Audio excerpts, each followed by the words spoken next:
Olá, turma, tudo bem com vocês? Comigo tá tudo certinho.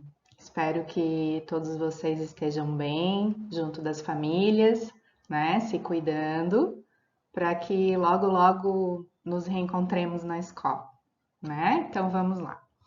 Hoje a prof vai falar um pouquinho é, sobre a correção de alguns exercícios da apostila, sobre a redação, que nós vamos fazer também, a leitura do livro, que vocês vão continuar lendo, e mais algumas atividades da apostila que vocês terão que fazer, tá?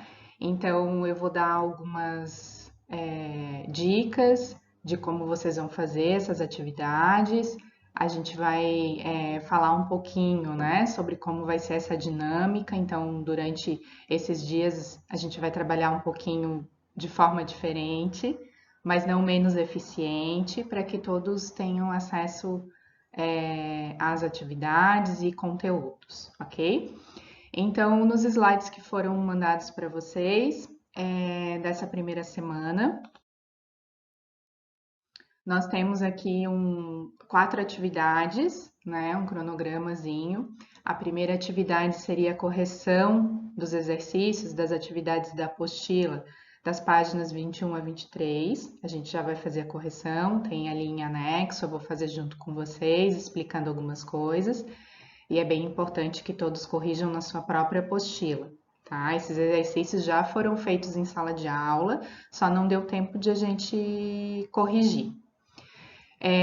A segunda atividade é a redação, que a gente faz toda semana, então nós vamos fazer a redação 5, depois eu vou explicar um pouquinho como que vai ser. Aí vocês vão ter uma tarefinha para a próxima semana, que vocês vão ler e responder algumas questões da apostila, dando continuidade à questão de interpretação de texto. E a última atividade é a leitura do livro de literatura indicado. Eu quero que vocês continuem lendo, quem não começou ainda, que leia, comece a ler, porque na próxima semana vocês vão ter uma atividade em que vocês terão que ter lido o livro, pelo menos uma parte do livro, para escrever um pouquinho sobre ele, tá?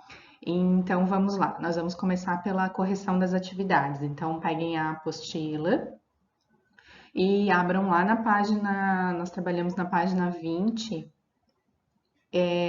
nas páginas 20 e 21, vocês tinham três tipos de texto, tá?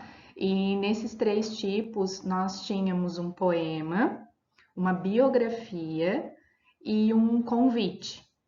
Lembram? Nós lemos em sala de aula juntos, discutimos um pouquinho o que era o poema, aquele texto, né, escrito em forma de versos, a biografia que falava um pouquinho sobre o autor, é, algumas indicações de data de nascimento, a importância dele na literatura, e o terceiro tipo de texto que era um convite, que fazia um convite para uma determinada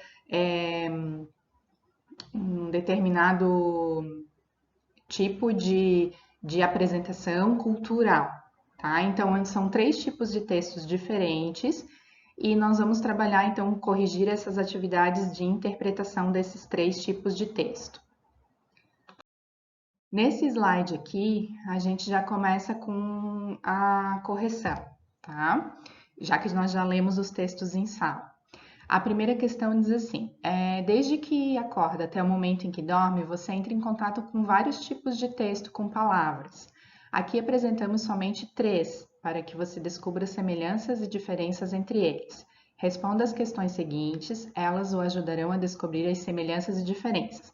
Isso significa o quê? Que durante todo o nosso dia nós temos vários tipos de contato com textos, palavras diferentes. Agora mesmo em casa, vocês devem estar tendo contato bastante com, de repente, né, vocês ouvem, não precisa só fazer a leitura de jornal, de telejornal, pelas informações sobre a internet, na internet, notícias, pelo rádio, a gente pode escutar também algumas notícias. Então, vários tipos de texto e contatos, né, com essas palavras e com a maneira como elas são colocadas. Então, esses três tipos de texto que aparecem aí na apostila não são os únicos. Nós sabemos que existem vários outros tipos, mas nós vamos trabalhar aqui com esses 3 tipos.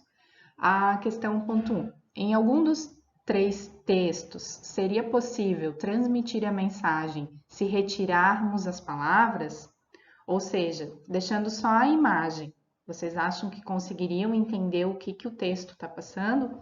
Lembra que a gente já falou sobre a linguagem verbal e a linguagem não verbal? A linguagem verbal é aquela em que nós temos palavras, parágrafos, frases, e a linguagem não verbal é só com imagens.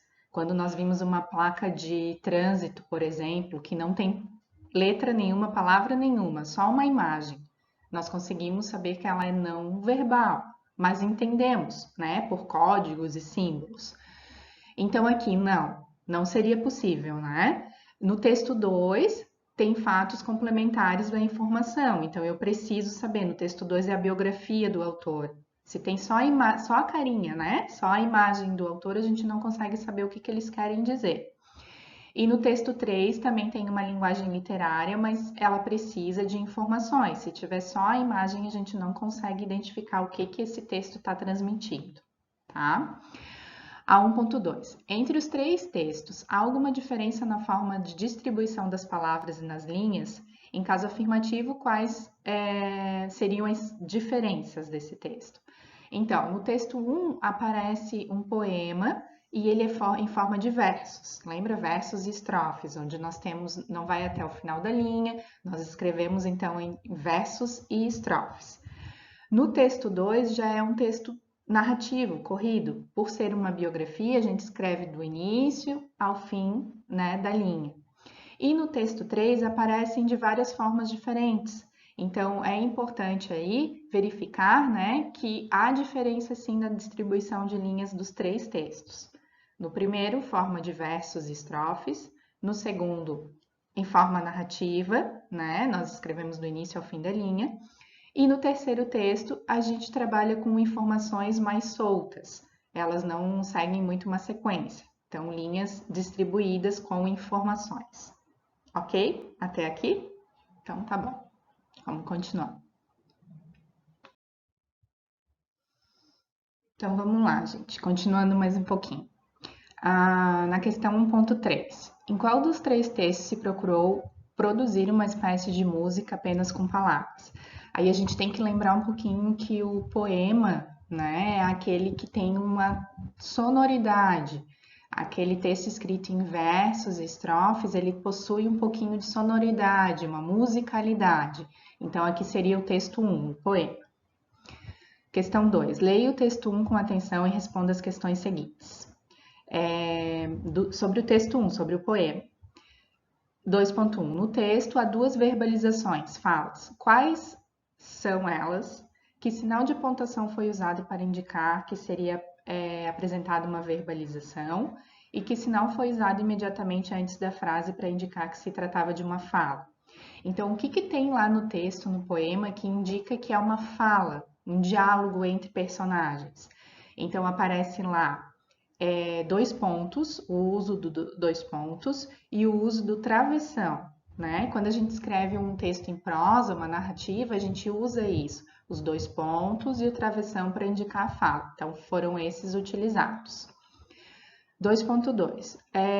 Por que Irene não precisava pedir licença para entrar no céu? Então, aqui já faz uma referência à questão de interpretação mesmo do texto. Por que ela não precisava pedir licença? Ela era uma pessoa o quê? De bom humor, uma pessoa boa, né? De coração, então sempre estava de bem com a vida. 2.3. Você irá ler o poema em voz alta para a entonação, preste atenção em como é escrita de Irene, como é descrito São Pedro e nos sinais de pontuação. Então, vocês devem ler em voz alta e verificar esses sinais de pontuação, como que eles ficam na entonação, na questão da musicalidade. Questão 2.4. Agora vamos fazer uma brincadeira com o poema. Transformarmos o poema num texto em prosa e mudamos algumas palavras. Preste atenção às alterações e descubra que mudanças elas indicam na entonação. Leia o texto modificado em voz alta, agora em outra entonação, né? Agora em forma de prosa, então. Irene Preta, Irene má. Irene sempre de mau humor. Imagino Irene entrando no céu. Licença, meu branco. E São Pedro durão. Fora, Irene. Você nem pedindo licença. Então, agora já muda um pouquinho. Na questão 3. Leia com atenção o texto 2, do Manuel Bandeira, biografia. Relata que, nos primeiros contatos que teve com a poesia em forma de versos, esse tipo de texto chamou sua atenção porque, na letra A, lhe trazia informações novas, ou na B, despertava suas emoções. Lá no texto 1, despertava emoção ou trazia informações novas, né? Do texto 2, e os primeiros contatos com a poesia. Na poesia, então, aqui a resposta é a letra B, despertava suas emoções. A poesia, ela tem esse objetivo de despertar um pouquinho aquilo que a gente sente. Quando a gente lê, a gente tem alguns sentimentos, algumas sensações que são bem importantes, ok? Vamos passar para as próximas questões. Bem, agora a gente vai passar para a questão 4, que é onde pedia para ter atenção com o texto 3, que é aquele convite, né, de uma sessão cultural. E aí pedia para observar o cartaz do convite e algumas informações escritas, distribuídas em bloco, tamanho da letra, algumas informações bem importantes que tinham lá. Aí tinham itens ali, nome dos profissionais, nome do espetáculo, nome de pessoas, local de exibição, e vocês tinham que completar, então, esse quadro que aparece aí na tela de vocês, que está na apostila, tá? Então vamos lá, tem 3 grupos. O primeiro grupo, letras grandes. Então vocês tinham que observar lá no texto o que aparecia de letras grandes, o que mais chama atenção. Quando nós pegamos um convite na mão, o que é que chama mais atenção? Qual é o objetivo dessa pessoa que entrega um convite ou que faz um convite? Chamar atenção para o nome do espetáculo, né? Um convite cultural. Então, no primeiro grupo de letra grande, o nome do espetáculo, o nome do autor da obra, né? E qual o espetáculo se baseou. Então, o nome do espetáculo e o nome do autor, letra grande. No segundo grupo, a letra média, o nome dos profissionais que participaram da criação do espetáculo e o nome das pessoas que trabalharam. Então, daí, não com menos importância, mas um pouquinho, né, menor a letra, vai aparecer o nome dos profissionais que participaram e o nome das pessoas que trabalham nesse espetáculo, como atores, cantores, as pessoas que colaboram, os colaboradores. E o terceiro grupo, que aí sim é de letras pequenas e que não menos importante também, mas que não chama tanto a atenção, é o local de exibição do espetáculo e o horário e o nome do local. Então, vai aparecer sempre, às vezes, um pouquinho mais abaixo, no cantinho e com letras menores. Local de exibição, o horário de exibição e o nome do local de exibição do espetáculo, tá? Então, são esses 3 grandes grupos que aparecem ali. Depois, na questão 4.2, fala assim: as ilustrações nos dão pistas de que se trata de um espetáculo adulto ou infanto-juvenil. Se nós olharmos só para as imagens, vocês acreditam que é para adultos ou para uma classe infanto-juvenil? Há alguma informação escrita que confirma essas pistas? Então, pelas imagens, a gente consegue ver que é o universo mais juvenil ou infanto-juvenil, infantil, né? Parece imagens pintadas à mão, desenhadas à mão. E a informação está escrito um espetáculo infanto-juvenil, confirma a hipótese, então, das ilustrações, das imagens. E a última questãozinha, 4.3. Na ilustração do cartaz, foi feita uma espécie de brincadeira com 2 palavras do texto. Observe bem as ilustrações do texto. Seu desafio é descobrir as palavras do texto que foram retomadas na ilustração e a importância dessas palavras no cartaz. Então, ali são 2 palavrinhas bem importantes e 2 desenhos, 2 ilustrações. Primeiro, a bandeira, o desenho da bandeira, que faz a relação com o nome do autor da obra, né, Manuel Bandeira. E nós temos ali a imagem de estrelas, né, que aí faz relação com o nome do espetáculo, Estrela da Vida Inteira. Então nós temos a imagem da bandeira e das estrelas, as imagens, e que se refere a Manuel Bandeira, o autor da obra, e a Estrela da Vida Inteira, que é a obra. ok? Então, aqui a gente encerra a parte de interpretação desses 3 textos. É bem importante a gente começar a fazer essas relações entre os textos e o tipo de cada texto, ok? Vamos passar para a próxima atividade. Então, vamos lá. A próxima atividade de vocês é produzir a redação 5. Mas eu vou voltar um pouquinho na redação 4 para poder explicar a 5. Na redação 4, que vocês fizeram em sala de aula comigo, lá no dia 11 de março, vocês fizeram uma redação do tema livre, porém o narrador tinha que ser um narrador personagem, que era aquele que conta na primeira pessoa a história da qual participa também como personagem. Ele tem uma relação íntima com os outros elementos da narrativa, e sua maneira de contar é fortemente marcada por características subjetivas e emocionais, ou seja, eu conto a minha própria história, eu sou um narrador personagem, vocês tinham que fazer dessa forma. Aqui tem um exemplo, né? Quando eu olhei para fora da janela e chamei a vizinha. Então, eu olhei e chamei, primeira pessoa. Essa era a redação que vocês tinham que ter feito, era a redação 4. Então, qual é a proposta dessa semana? Vocês vão pegar a redação 4, que vocês já fizeram como narrador personagem, e vão reescrevê-la passando para narrador observador. Ou seja, tudo que vocês colocaram em primeira pessoa, vocês vão escrever em terceira pessoa. Então, essa é a redação 5 de vocês. É a mesma redação 4, só que reescrever como narrador observador. Só para lembrar, o narrador observador é um tipo de narrador que conhece toda a história que será narrada, porém não participa dela. Assim, ele conhece os fatos, mas não atua como personagem da trama. Por esse motivo, esse texto é narrado em terceira pessoa do singular, ele ou ela, ou plural. Aí aqui eu trouxe um exemplo de uma frase, né? A mesma lá que eu botei no slide anterior, só que agora em narrador observador. Quando ela olhou para fora da janela e gritou com a vizinha. Então, ela é a terceira pessoa.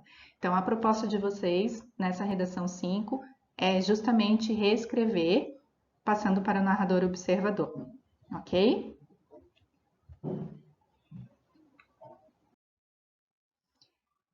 Bem, galera, então a última atividade é ler, né, o livro de literatura.